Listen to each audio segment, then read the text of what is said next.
Ladies and gentlemen, boys and girls, children of all ages, this is not the undercard, nor is it the sideshow. This is the main event. My name is Ryan Baldwin, joined as always by my right-hand man sitting on my left-hand side, the one and only Mason Shepard. How we doing today? Oh, it's a great day to talk sports, as always. Yep. You know it's November in Texas because like a couple weeks ago it was like 40 degrees, and now it's 77, and I'm walking around in shorts and a t-shirt. Ryan, you do that anyway. No, when it's like 40 degrees out, I at least put on jeans and a jacket. But well, we knew this weekend in college football was kind of going to go this way. Basically, everybody won. OU lost. Thank you so much for listening to the main event. It's been a fantastic show again once so We far. love y'all. Thank you. No, we're just kidding. Unfortunately, because you know, I mean, hey, ending it on OU loses is always a good note in my book. But that's just how boring this past week of college football was. Yeah. There was everybody won who probably should have won. Yeah. Georgia, Bama, Oregon. Ohio State was kind of the close game against Purdue, but they didn't even make it look close. It was 59-31. No. Michigan edged out Penn State. And yeah, finally OU, after what we've been saying all year long, where they were not top 10 worthy. No. Lost to Baylor, and down they go to number 13. Yeah. Ooh, yeah. That's good. But no, it's like we had talked about. You know, OU is overrated, and we proved that. Well, we didn't prove it. We didn't play. But but Baylor proved that, and I think, you know, with OU, you know, will I call them a good team? No, because that's the Longhorn in me. I won't do it. But at the same time, you know, it's just, you know, no, what bothered me was Baylor kicked a field goal towards the end, and Lincoln Riley is out there whining and griping about it, how it was unfair, how it was a lack of sportsmanship and whatever else. OU is the cockiest team in the Big 12, probably in all of college football, to be honest. Because at least when Bama's cocky about it, we know that they're good enough so they can be. But OU just likes to, oh, yeah, we're OU and we win a lot. Not when it counts. You know what I have to say to Lincoln Riley? You had 40 minutes before that to figure out how to score some points so it wouldn't be unsportsmanlike, quote unquote. Exactly. So figure out how to get your team motivated enough to show up for the rest of the game before you start whining about them. It's that same thing where when the Ravens went for it like with 3 seconds left in the game to continue their streak of like 100 yards 100 rushing yards, or something like that. And I don't remember who they were playing. Was it Denver? I don't remember. But the opposing coach went off because he was like, it's like, well, you had 48 other minutes to stop him. Figure it out then instead of complaining about the end of the game. The game was over. I think they just don't like stats being made at their expense, which again, oh, boo-hoo. Exactly. No, which again, to your point, stop them. just stop them. Yeah. This is a bad reference because it's a video game, but it's the same thing in Madden when you run up the score, and then Charles Davis comes on. And he's like, "Hey, forget sportsmanship. This is football. Stop him if you don't want him to score." But that's the real life philosophy, you know. Look, I had more respect for Lincoln Riley, and then he did that. Now that respect is just gone to a grain of a mustard seed at this point because that is ridiculous. But overall, yeah, you know, the teams who won were supposed to win. I think Bama played some little school. New Mexico State, yeah. Yeah, that's my point.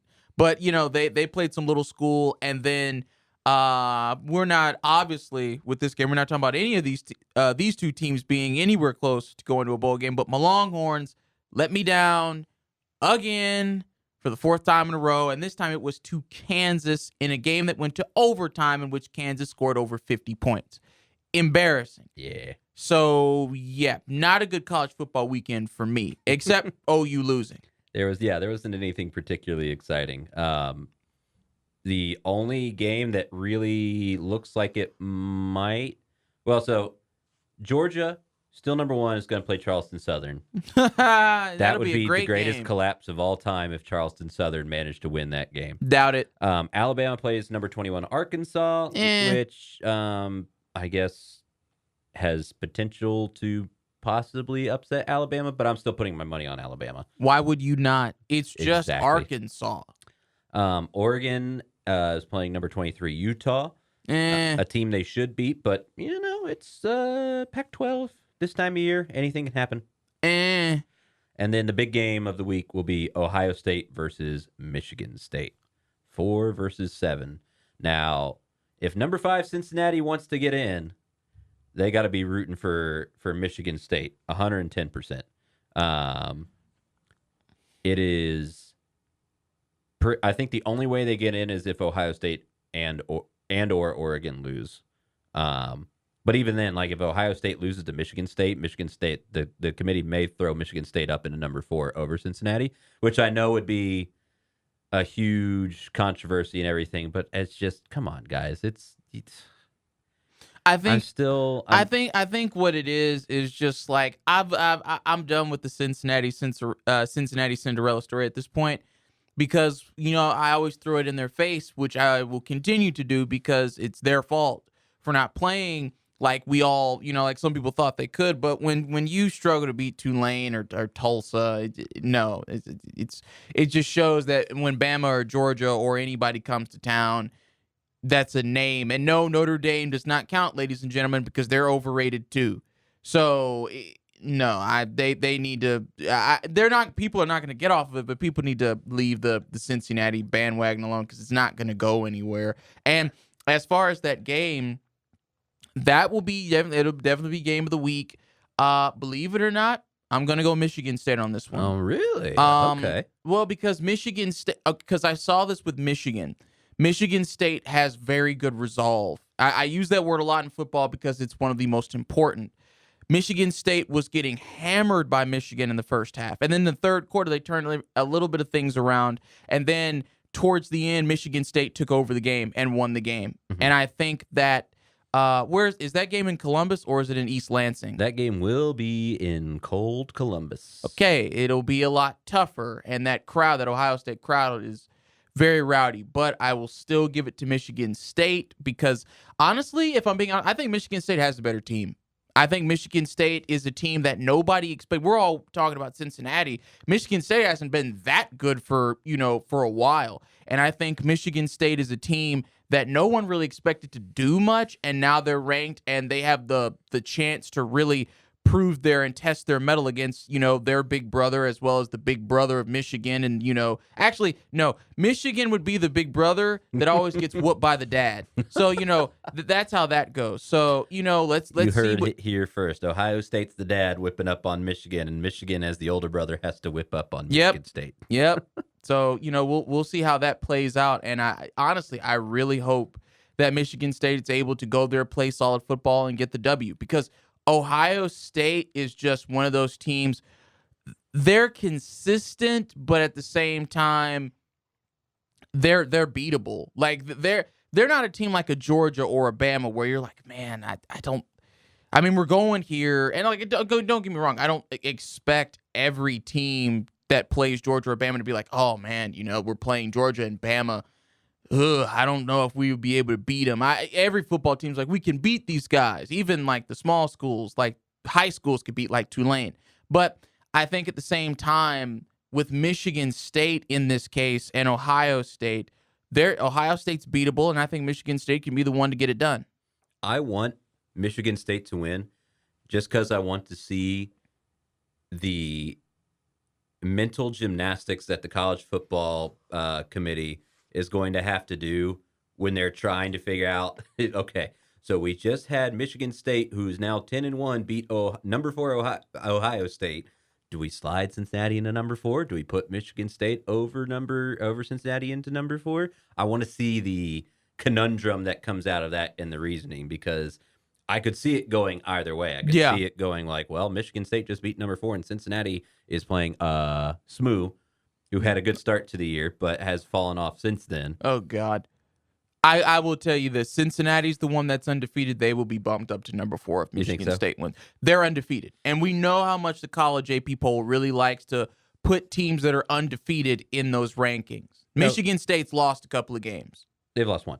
Well, okay. I take that back, ladies and gentlemen. Michigan State's lost one game. So, yeah, no, but that's still not undefeated. Now, the interesting thing about that, too, is that Oregon is number 3. Oh, God. Because their like major win was over number 4 Ohio State. State. So if Michigan State beats Ohio State, but Oregon also beat Ohio State, does Oregon's ranking go down because Ohio State? Like, think of what if Ohio State loses to Michigan State and Michigan, and they drop down to 11? Does that drop Oregon down as well? Well, see, that's the thing is that Ohio State's not going to lose to Michigan. They always beat up on them. That's no fun. Let's talk about what happens Let's if they talk do. about fun. Let's do the hypotheticals. Ryan, the hypothetical That's here. me. I like the hypothetical. I would say yes, because Ohio State is a big name team that always gets into this position every year. And if teams start whipping up on them and beating them, then I think that does make Oregon's, credit. Well, actually, no. I think it. No. I would have to say that would bring Oregon's credibility down, only because they've lost 3 games by that point. Because if that case, it would be 3. I just think it would just kind of like, they're not as big a deal. But we have to keep in mind, Ohio State will always be the name in the Big Ten and is the name that a lot of people want to see all over the conference and all over like the country. So, it depends, because you could look at it both ways. You could look at it as, man, Ohio State, is a great team. They've gotten beaten by Michigan State, and Oregon.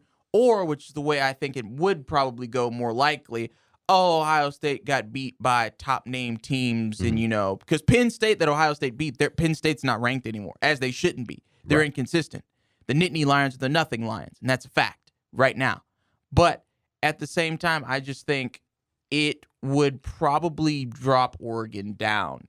But see, that's the thing. If it drops Oregon down, then it wouldn't move Michigan State up, only because if Oregon beating Ohio State means nothing, if Michigan beats them, then Michigan State beating them means nothing. Michigan, in all honesty, is the deciding factor of those 2 spots. Because if we're going with the hypotheticals here, and if Michigan beats Ohio State, Michigan has been doing good, but then again, they always do, and then they run into Ohio State. Like I said, they're daddy every time. And so I think it would just really depend on what Michigan does. Because if Michigan loses, then you keep Ohio State Michigan State and Oregon in top spots. Mm-hmm. If Michigan beats them, then you probably have to take them down a little bit. Well, so let me lay a fact on you real quick, and then we're going to look at the top 10. Because at this point in the season, nobody lower than number 10 has made it into the top 4. Gotcha. Ever. So that's basically what you're looking at. If you're not top 10 by this point in the season, you've got no shot, historically speaking. So obviously you have Georgia, Bama, Oregon, Ohio State in your 4, Cincinnati 5, Michigan State 6, 7. 8, 9, and 10, I don't see really a lot would have to go right for Notre Dame and 8 to make it in. Oh, and God. I mean a lot. I mean, like, Cincinnati has to drop 2 games. They won't. Ohio State, Michigan, and Michigan State have to Michigan State already beat Michigan, so yeah. Ohio State needs to beat Michigan State, and Michigan needs to beat Ohio State, and then Michigan needs to lose again for Notre Dame to even kind of like sniff the top 4. They won't, and I don't think they will either. Notre Dame, they'll probably put them in the Peach Bowl or whatever. Yep. But no, this is my problem with Notre Dame. Notre Dame, besides the fact that they're an independent, Notre Dame is one of the most overrated teams in college football, because they always whip up. It's kind of like Bama, but you're not good enough to be Bama, because they will whip up on losers and suckers, like small teams from the ACC and from I want to say they also like to beat up on teams from a little bit of the Pac-12, but not often. But just like sometimes they'll play USC maybe once or twice. But they like to, mostly it's small teams from the ACC. They like to beat up on them to build their record, and then they run into Mack trucks, sometimes like the inconsistent North Carolina Tar Heels, Cincinnati, who, let's face it, folks, hit or miss at this point. And, so no, they're very overrated, man. And here's the thing. We've already seen when you put Notre Dame in front of Bama, they lose. Yep. Bad. So a lot has to go right for Notre Dame, because they only played Georgia Tech and I believe Florida State after that. So the strength of schedule for the remaining games is non-existent. Georgia Tech might pull something out. Number 9, Oklahoma State. I think their main hope to leapfrog into the top 4 was for Oklahoma to not lose to Baylor, get to like 5 or 6, and then for them to beat Oklahoma. And now that that's not going to be the case, I don't think there's any way they sneak in past any of the other teams. No, unless everybody loses 3 games Oklahoma straight. State's done well, but no, they're not going anywhere special. They're just not going to. No, and here's the thing. This is the problem for most of you Cowboy fans out there. And I'm not talking about my Dallas Cowboys. I'm talking about your Oklahoma State Cowboys, the rip-off Cowboys, the knockoff Cowboys, the Louis Vuitton Cowboys. They are a flight risk to beat Oklahoma anyway. So if they really bet on, which I hope they're not. I mean, I hope that mullet on Gundy's head isn't, constricting brain flow. But no, they were never really going to beat Oklahoma anyway. And it's not because Oklahoma's special. It's just because, again, the daddy-son effect. Oklahoma beats them pretty much every year. So. But, I mean, the only way they were going to vault any of these other teams in front of them was by beating like a number 5 or 6 OU. Yeah, no, I know exactly, and that's not going to happen. Yeah, and now that they're number 13, even if they did win, that's not going to be good enough to propel them into the top 4. Nope. And then Wake Forest at number 10. We've expressed our feelings on Wake Forest before. They did beat number 16 North Carolina State, which I'm still not sure how they got up that high. And then they play Clemson and BC, Boston College, and I just don't know again how that strength of schedule is going to get them up anywhere near into the top 4. Like I said, every other team is going to have to lose like 2 or 3 games in the next 2 weeks, 2 to 3 weeks to be able to. Well, looks like we're going to be getting Wake Forest in some prominent bowls. Which, you know what? Good for them. Let them make it and get beat up. That's what's going to happen. You want to see Wake Forest, Notre Dame in the Peach Bowl? Oh God, I'd rather actually eat a bowl of peaches by watching paint dry. What's wrong with peaches? No, nothing. I'm just saying okay. I would just rather do that. I thought you were dissing peaches. No, I love peaches, okay, man. Yeah, peaches are good fruit. But no, I would rather watch peaches and eat them than watch that game. Mount Rushmore fruit coming up next week. Yes, gotta love Mount Rushmore fruit, man. College football will not be super exciting, I don't think, for the next couple of weeks until we get to conference championship week. Yeah. There could be a couple upsets, but the only thing that we're kind of thinking is maybe Michigan State and Ohio State. Definitely the game of the week. Really the only one that's going to matter in terms of ranking, assuming no catastrophic failures from the rest of our top teams here. So that'll do it for college football. Yeah. And now we're going to go to the pro scene because we have good old Cowboys. They are back.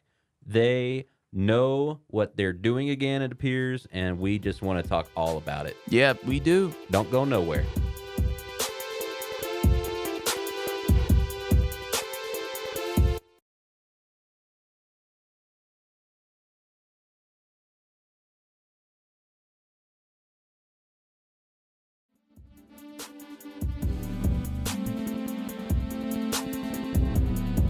Welcome back to the main event.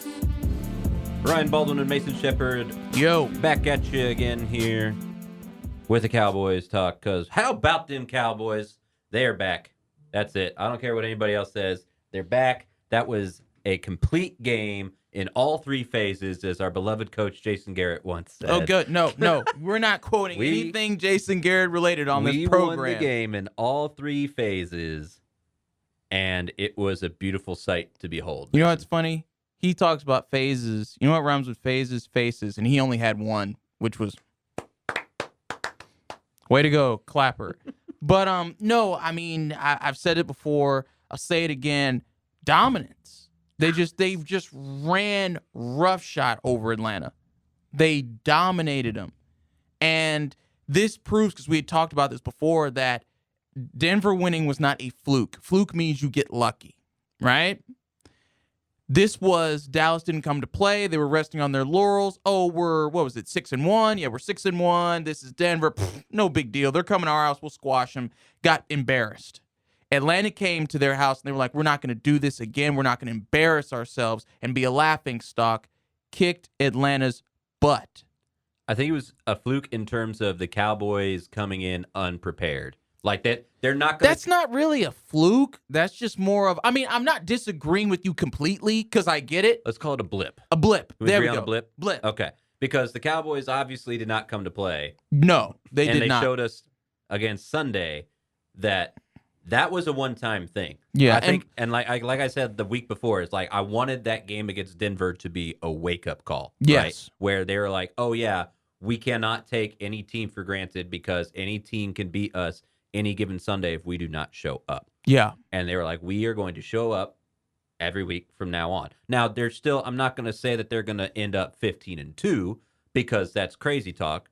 And it's the NFL. The team you have to be 15-2 at the end of the year is unbelievably good. And I still don't think the Cowboys are there yet. I think there's a couple of issues in the secondary and, with injuries. You could have Dak go down with another calf injury or something in 4 games and lose 3 out of the 4. Yeah. So I'm not ready to call 15-2 Cowboys first seed in the NFC You're never ready yet, to call anything, Ryan. But I mean, I'm going to be honest. This was, and I think I heard the Jerry Jones interview after the game where they asked him when the last time he saw a game this good was, and he thought about it. He was like, I can't think of one. Can we stop asking Jerry to speak, please? What? He's the owner, and he's Ryan, the general manager. name me another owner or general manager that constantly has their face in a microphone or in a camera. Please tell Al me Davis. one. Really? Yeah. Really? Just win, baby. We're gonna do Al Davis, man. Al Davis. No, there is nobody like Jerry Jones, and we both know that. You should. I do. You should be ashamed of yourself for even bringing that up. What? But anyway, no. But don't tell me Al Davis was not all about living I'm not going to say that he wasn't, but it's a constant thing with Jerry. It's always the hard knocks. They had their third episode was strictly over Jerry. Yeah. It's Jerry Jones' team. He's the owner and the general manager. Okay, so every owner has the right for the camera to be down their throat and up their butt. Is that what you're telling me? If they want it to be. No. Yeah. No. So you're a Jerry Jones advocate right now? No, I'm just saying that we're figuring a lot of stuff out here on the program, ladies and gentlemen. I'm saying as the owner and GM, if he wants to have a camera in his face answering questions, he can. He's the owner. But he it's constant. To decide that. It's constant. Yeah. That's why these coaches like Garrett and McCarthy and Phillips, they're puppets. They don't even say anything because Jerry does all the talking for him. And he's like, okay, do this when I tell you to. Jerry Jones says jump. Mike McCarthy says how high. And then he says, ouch, I pulled something. Look, that's what happens. I'm not saying it's the right thing to do. I'm just saying as the owner, he has the right to do it. You are a Jerry Jones apologist. No. Ryan Ball. Absolutely not. I do not like Jerry Jones's GM style and the way he's ran the team. I do think in terms of personnel decisions, I do think he's the best owner in the NFL because somehow for the past 20 years, he put a mediocre team on the field and still sold out seats in his stadium. Oh, no. Year after year no one after can deny year. that Jerry is a once-in-a-lifetime promoter and creator of memories. I've been in Jerry World several times. Best owner, worst GM. Yeah, fair enough. Yeah. But as the owner, other owners are like, you know what? Like Robert Kraft is like, I'll let people I bet he loves the fact that Belichick will go into a press conference and not say a word and be like, yeah.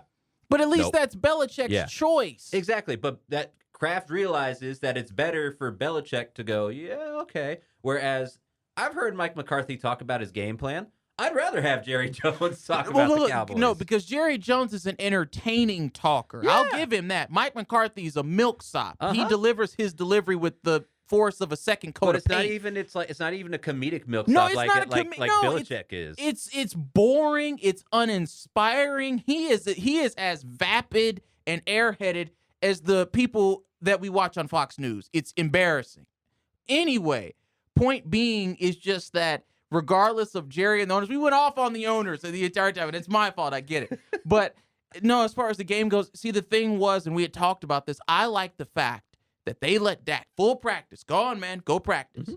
And you see how that translated in the game because he got his timing back. He was 19 of 39. He went 24-31. My math is bad. Seven incompletions. That's it. it just shows that their mentality of, well, we got to keep Dak rested. We can't let him practice. We can let him run around a little bit, but that's it. You can't let that happen because it happened before the Denver game, and it was an embarrassment. I do think, too, that the receiving core actually caught the football, which helped quite a bit. Yeah. A lot. I would say at least 7 or 8 of those incompletions last week were due to receivers just straight up dropping it. But I know that you've talked about, you said to start the segment on the program that was you were happy that Dallas had a game like that because it's a wake-up call. I'm glad the receivers I'm not glad, you're never glad when your team drops a ball, but I'm glad that they did that to show them, hey, just because you think you're a superstar, and you may be, does not mean you can still not embarrass yourself and forget the fundamentals of football. When you got Amari Cooper, who thankfully doesn't talk that much, when you have Amari Cooper take a ball in the breadbasket and then just drop it. Yeah. No, no, dude, catch the ball. But I'm glad that he changed, and I think Amari was playing with even a little bit of a limp in this game. Stayed on the field, didn't wince, didn't whine, didn't complain, just played football. And it proved to me, Ryan Baldwin, the great Ryan Baldwin. That's me. That Dallas, when they set their minds to it, forget your Bengals, who you think when they set their minds to it can beat anybody. Dallas has proven that when they set their minds to it, they can not just beat anybody, they can steamroll people. And I think that we are in for a fantastic rest of the season. Well, they'll have a chance to prove it because we've got KC. And I mean, this will be. I'm predicting a shootout here because Kansas City's defense is not great. No, and for Kansas City to keep up with Dallas, they're going to have to score. And I'll be honest, I'm not looking forward to the Tyreek Hill on Trayvon Diggs matchup. I am. I am because they're not that different when you think about it. Tyreek Hill is There's not like a foot difference between the two. Well, thank you, Ryan Watson. No, but seriously, when you look at Tyreek Hill, what is he known for? His nickname is Cheetah. His speed. Is he known for route running? No. Now, I'm not saying that speed won't come in handy on double moves, and because he can move his feet so fast, it will probably make Diggs' head spin around like he's in The Exorcist. But Diggs, as we've talked before, is an athletic corner. He's not good with technique. He's not good with lockdown, but he can be more athletic, chase people down, outreach them, and outstretch them, outjump them for the ball, right? Tyreek Hill is not a route-running wide receiver. He's a speed receiver. And am I saying that Trayvon can match him in speed? No, but this is where his height and athleticism comes in and his reach. Because if he can use his reach to his advantage and he can try to get out in front of Tyreek Hill more, then that shuts his speed down. Because athleticism can close that gap. Not to mention, with him being taller, his strides are longer. But again, that would encompass him having to learn to be a lockdown corner as well. But see, that's the thing. Lockdown corners don't work on Tyreek Hill because while you're trying to keep him in a box, he's going to zoom right past you every time, especially when you get him on slant routes. So I think, especially when it comes to post routes, he needs to use his athleticism because that is the only way that he's going to be able to throw Tyreek Hill off. It's the only way, in my opinion. I think the biggest issue for him is that you don't necessarily have to be a great route runner to do a little stop and go, right? No, that's what I said, yeah. So Tyreek Hill, if he does a stop and like just a little stop and go, and Diggs steps even 1 yard towards him, he's beat. Tyreek Hill is so fast that he's going to be beat on any kind of double move. That's the dangerous part of it, yeah. So he doesn't have to be a great route runner. No, he doesn't. And it's going to stretch Trayvon Diggs' athleticism to its max. Yes. But that's what you get when you're an athletic corner. Trust me. But that's the thing. Even with Tyreek Hill, his speed is going to wear off at some point. We've seen a bunch of speed receivers. Mike Wallace was when I was growing up playing with Pittsburgh. He was the Tyreek Hill of his time. Mike Wallace was insanely fast. It ran out. Tyreek Hill's speed is. I know I'm bringing this up at random, but I'm just saying it's the same thing with being an athletic corner and not a lockdown corner, not a technician when you're a corner. Speed receivers and athletic corners only run out because it's not going to carry you that far because your body breaks down after 5 seasons. So it's due to be an interesting game. 3:25 in the afternoon at Kansas City. So the Chiefs faithful will be strong out there because I'm sure they're wanting to see the Cowboys go down. I wonder when the last time we played the Chiefs was surely pre-Mahomes, right? We don't see them very often. I've Romo has played the Chiefs several times. I remember those games. Yeah, but it's been at least 3-4 years. Yeah, it's been a while, but no, we've definitely played the Chiefs more. So is this the first Dak Mahomes game? Yes. Wow. Unfortunately, it's not coming at a time where Mahomes is one of the best quarterbacks in the league stat-wise right now. But like I said, I think against the Dallas defense, there's plenty to look at in terms of. Yeah, but the good thing is for our defense, at least, is that Kansas City's O-line is about as bad as their D-line is. True. So, True. It just kind of depends on the way Dallas wants to play it.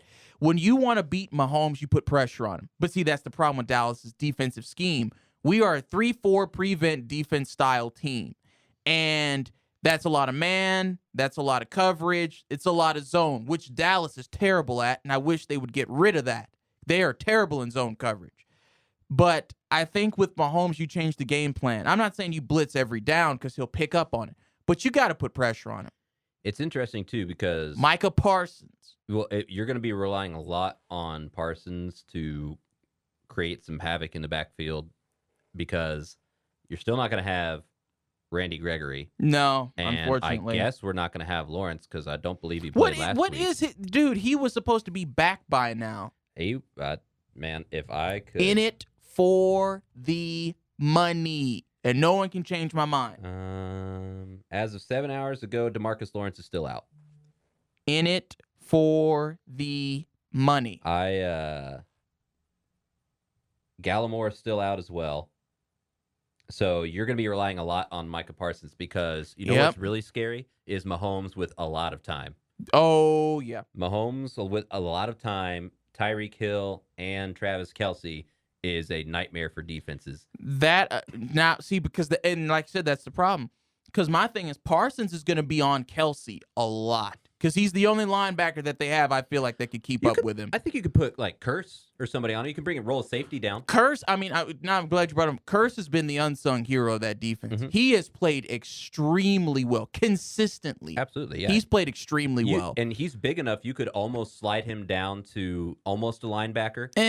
But I like him in that safety spot more. Because Kelce, the good thing about Travis Kelce, now he's 6'7", but he's only 245. He's not Gronk big, and not a lot of people are anyway. But I think with Kelce is a lot of finesse, but don't let that fool you. He still has a lot of power. Like I said, 6'7", 245. I'm not saying roll Curse down on every play, but on a third and 10, line Curse up on Kelce. I think that's a fine matchup. You got size on size. Kelsey's not going to outrun him or anything, and that way you can match him up and let Parsons get after Mahomes. Yeah, no, I agree. But no, I agree with you because Parsons can't be in the backfield all the time. No. But, like you said, Curse can't be on Kelce all the time. They're going to have to switch off, but. The current line for the game, by the way, is the Chiefs are a 2.5-point favorite. I can live with that. Yeah. I think Dallas will win, but I can live with the Chiefs being a 2-point favorite. I will say this isn't the Kansas City of old, so they're not going to blow us out. I think, as long as the Cowboys show up ready to play, I don't think we'll get blown out either. I think it's a shootout. I don't know. But now this game's going to be a test. And I don't mean just because it's Kansas City, because we've seen how teams react when they blow somebody out. They're like, yeah, we crushed them and we dominated them. And then you rest on your laurels again. That I hope that does not happen in this game. I hope Dallas is like, okay, we've seen what we can do. Let's keep doing it. I don't know why that's so hard for Dallas to be like, okay, we've seen what we can do. Let's continue. Not, we did this once and we're going to lose again. It's surprisingly similar stats, too, for teams that are so, different. 7-2, 6-4 isn't too incredibly different. But the Cowboys are putting up 444 yards a game. Chiefs 414. The defense is giving up 371 yards per game, and the Chiefs are giving up 383, with an over/under predicted at 56. So I'm thinking it's going to be over because that's like a 28-28 game. Yeah, I'm thinking it could go up to 42-35. Maybe it's a field goal winner and it's 38-35. I say field goal winner. 35-32. 35-32. I think it's gonna be back and forth, and it's gonna be a shootout. I just don't see these defenses being able to put up. No. I 100% agree. The defenses are not going to be locked down on any. No. Dak can shred KC's defense. For sure. And Zeke, I feel like, because Zeke hadn't gotten above 40 yards rushing in a while. So, hadn't gotten above 50, because he's, whatever. So him and Pollard are splitting time, and I'm just fine with that because Pollard is producing. No, yeah. because I'm fine with that too because Pollard is great, but I think Zeke will have, I say Zeke, 11 carries, 75 yards, couple touchdowns. Pollard, 9 carries, 60 yards. Yeah. Average 4.5, and then Zeke 5.4. Because I think they're going to run them consistently, but they're going to let Dak take over the show. And I think Prescott will finish, I want to say, because you said it's going to be a shootout, and I agree. I want to say 31-40, 300 at least. It's going to be at least 300. 300. If not 350 plus. Yeah, and I'm gonna give him 4 TDs. I'm gonna give him 4, but I will also give him 2 INTs because I feel them coming. I'm betting that this game will come down to, it'll be like third, fourth quarter. Yes. And both offenses will be rolling, and we're going to look at it and go, okay, whatever defense gets a stop or makes a big play wins first, the game. Yes, wins the game, because it's going to be either that or we're going to be completely wrong. It's going to be one-sided. There's I hope it doesn't get to that there's point. like no middle ground in this game, I don't think. No, there is not. This is a game where it's either going to be close or one team's going to show up and the other one doesn't. Yeah. So I'm looking forward to the game, though. I Me think too, it's going to be really without good. a doubt. In my opinion, game of the week. Oh, for sure. Don't go anywhere because we are going to continue our new series, Mount Rushmore's of Sports. We're going to take a look at the best quarterbacks. Yes. Should be interesting. And I bet we'd agree on very few. I agree on that, too. I bet we will. I can't wait to debate it. Don't Me go neither. anywhere.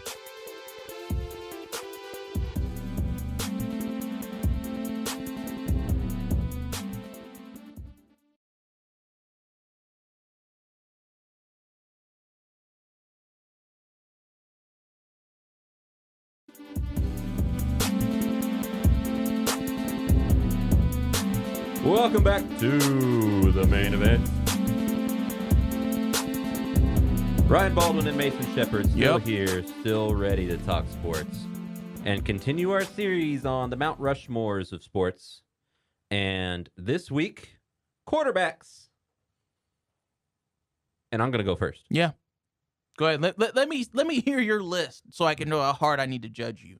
So, in following with the same criteria I did last week with NBA. People who changed the game. Now, yes. Quarterbacks, in football at least, positions don't really change Not the games necessarily. Really. But I did narrow it down to some people that changed the quarterback position. I'm afraid you've got a couple of mine.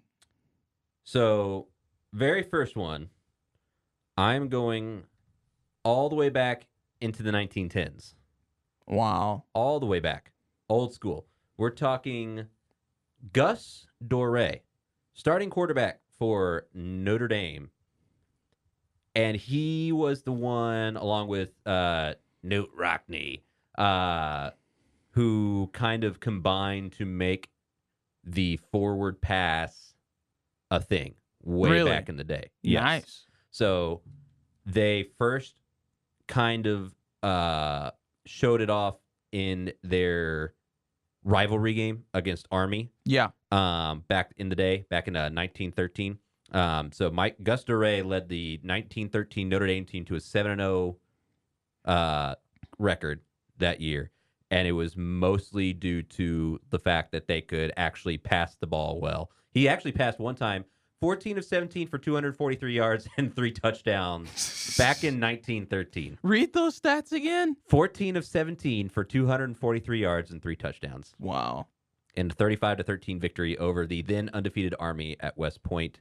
And that game in particular kind of has kind of been synonymous with making the modern passing game like what it is. So Gus Doré is up there because of his, not invention of, because he didn't really invent it, but his popularization of passing from a quarterback position. Wow. Next, I have Broadway Joe Namath. And the reason I have Broadway Joe is because he was the one that turned the quarterback into like the popularity position, right? So pop culture, basically. The pop, like when Broadway Joe came in, and he was, media icon, on-field success. He was fashionable at the time, good personality. All the women loved him. Oh, yeah. He turned that quarterback position into like what it is now in terms of bless you. In terms of how it is perceived by the media, yeah. Because now the quarterback is the star of every team. Exactly. And that started, with Joe in my Namath. opinion, with Joe Namath. All right. So we've got Gus Duray passing, Joe Namath making the quarterback the most prevalent position, yeah. Then we have the evolution of the quarterback. And I was torn on this one between a couple of different people. And I'm going to go with Randall Cunningham. Damn it, Ryan. Because I was torn, because technically Fran Tarkenton was like the very first mobile running back, or a quarterback. God. He was the very first like real runner, had 3,674 career yards at a time where that was ridiculous. And before Brett Favre and a bunch of other people surpassed him, he was the NFL all-time leader in passing yards as well. Yes. So I was torn between Fran Tarkenton and Randall Cunningham. I wish you would have taken Fran Tarkenton. I'll take Fran Tarkenton then. So it's ruined now. It's ruined. You already said you were taking Randall.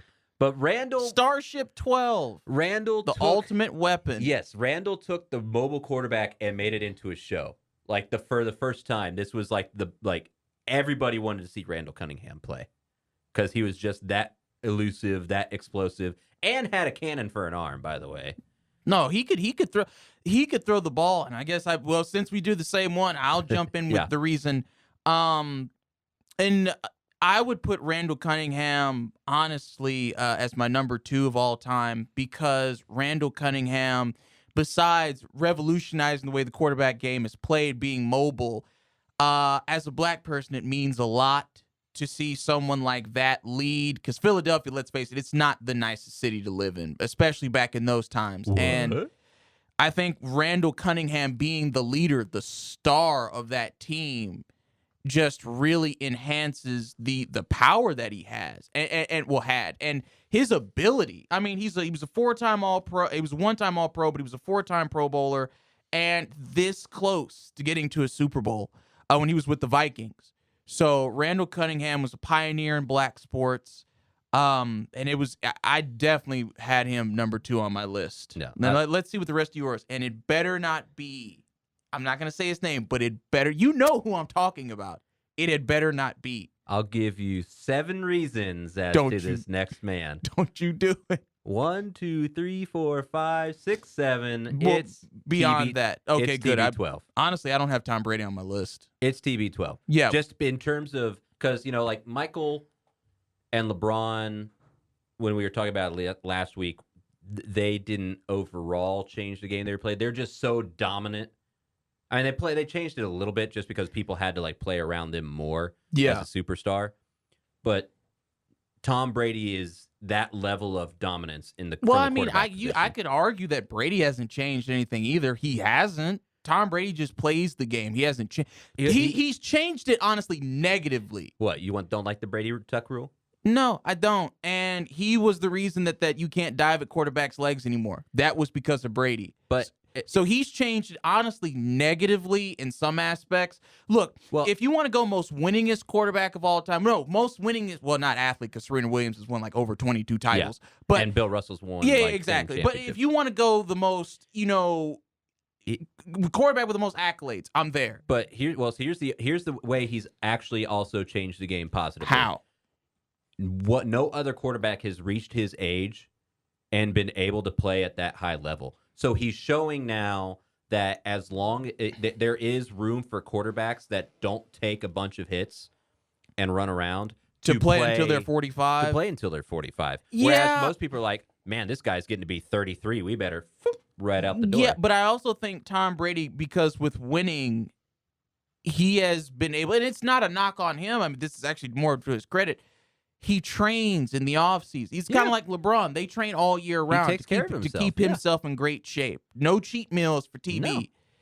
So, yeah, I'll give you that. He's changed the way you can perceive a quarterback or any football player, for that matter, playing for that long a period of time. If it was just that, I probably wouldn't include him. But his level of success over his entire career, over his entire lengthy career, is what put him up there for me. Yeah, I got you. So I've got, just to recap, Gus Duray for the crediting the popularization of the forward pass, Joe Namath for popularizing the quarterback position, Randall Cunningham for turning the quarterback from a pocket passer into a mobile quarterback, and then Tom Brady for extending careers and just overall success. Yeah.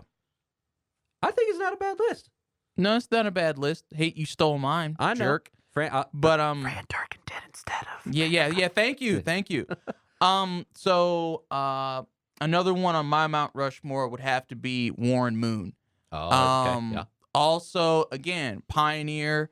But I think Warren Moon, you can make the same case as well as we've made for Randall Cunningham. With Warren Moon, it was just watching that explosiveness. And again, playing in a time where being black in sports was not necessarily, I don't know, good. I mean, because, you had people that would root for you, but they would root for you because you were on their team, not because they cared for you as a human being.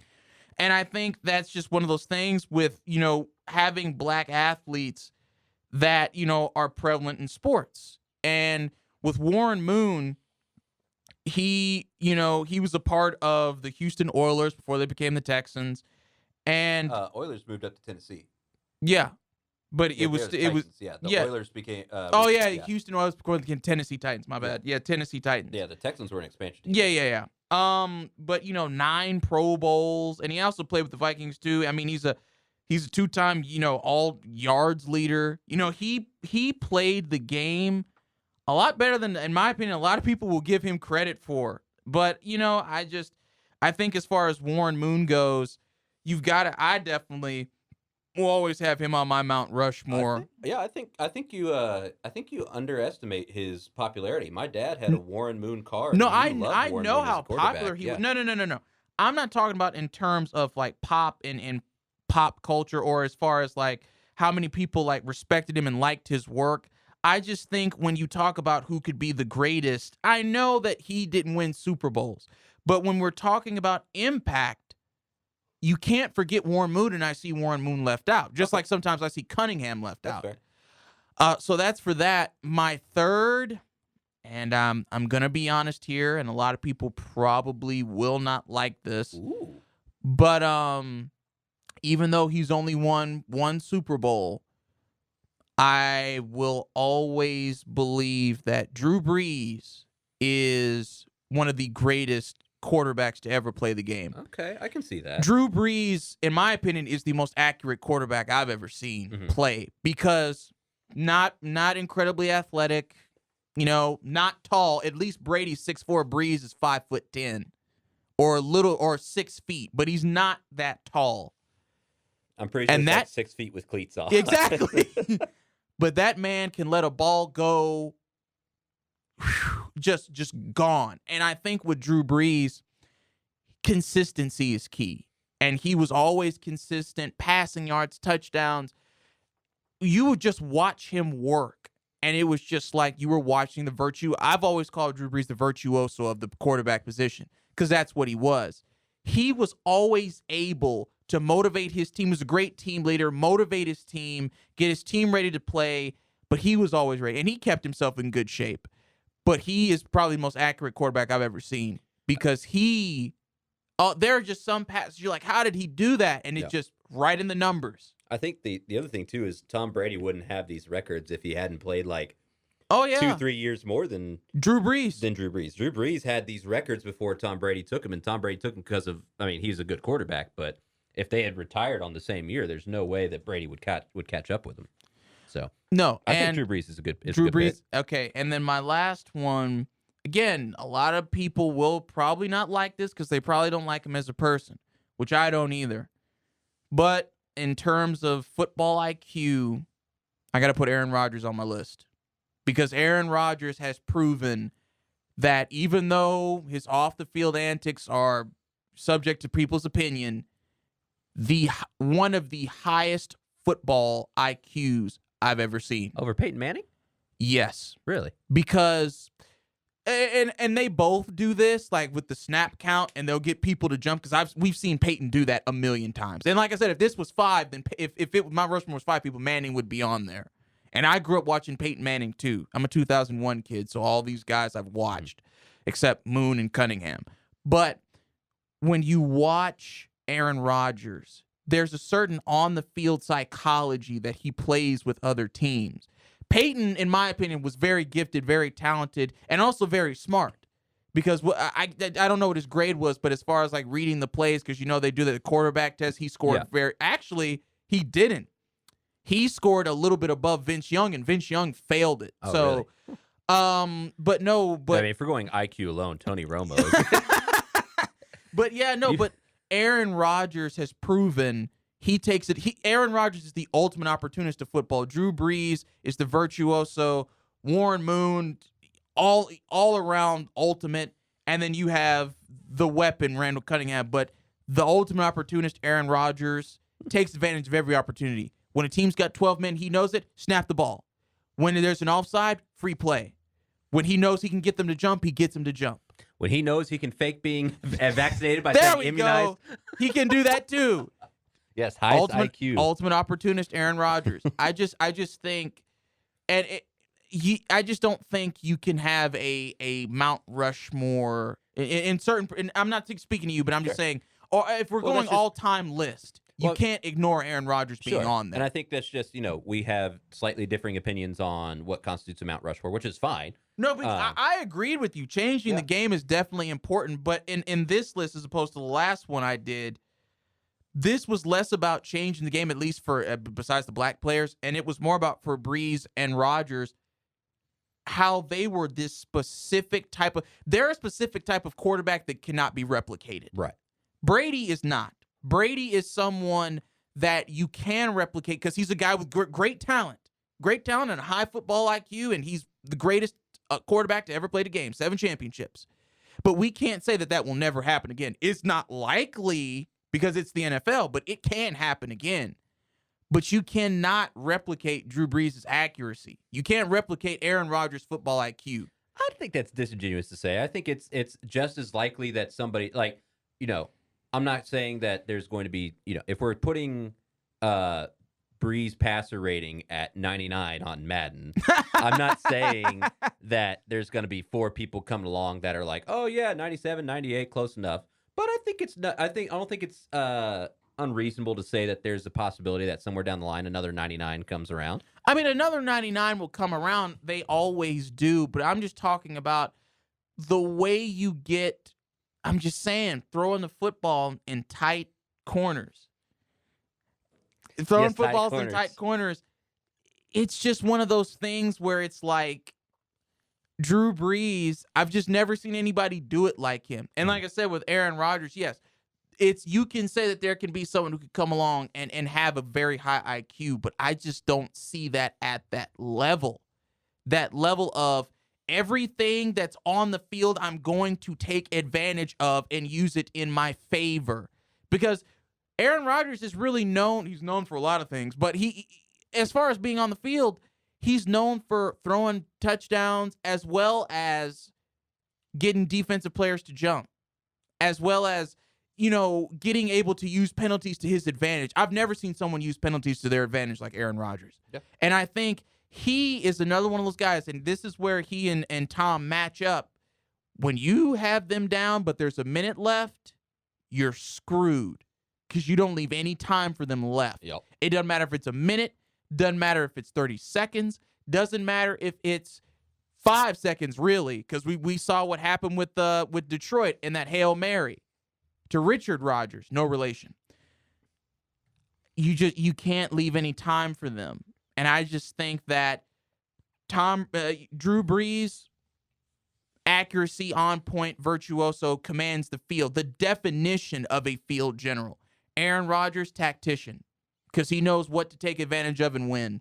That's fair. No, I don't disagree. Straight up with any of those. I think that's a perfectly fine Mount Rushmore. Yeah. So, I was surprised. We only had the one matching this time. Yeah. But there's a lot more quarterbacks, I guess, to go Yeah, through. it's not like basketball. There's a lot more quarterbacks where you could be like, well, him, because I know some people would put Elway and some people would put Montana and some people would obviously put Brady and Manning. I know one guy that would put Romo over Aikman, and that scares me. But, yeah, I don't think you can crucify that. No. All right, well, that's a good, clean, family fun Mount Rushmore segment. Yeah. We will continue that segment next week as well and determine what we'll do a Mount Rushmore. Want to do running backs next time? Do running backs? Want to do running backs? Let's do running backs. Let's do running backs. Sounds good. We'll do running backs. Sounds next good time. to me. Well, that'll do it for us here on the main event.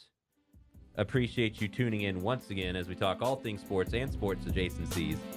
We will be back next week on a wonderful Wednesday afternoon to talk more sports and sports adjacencies.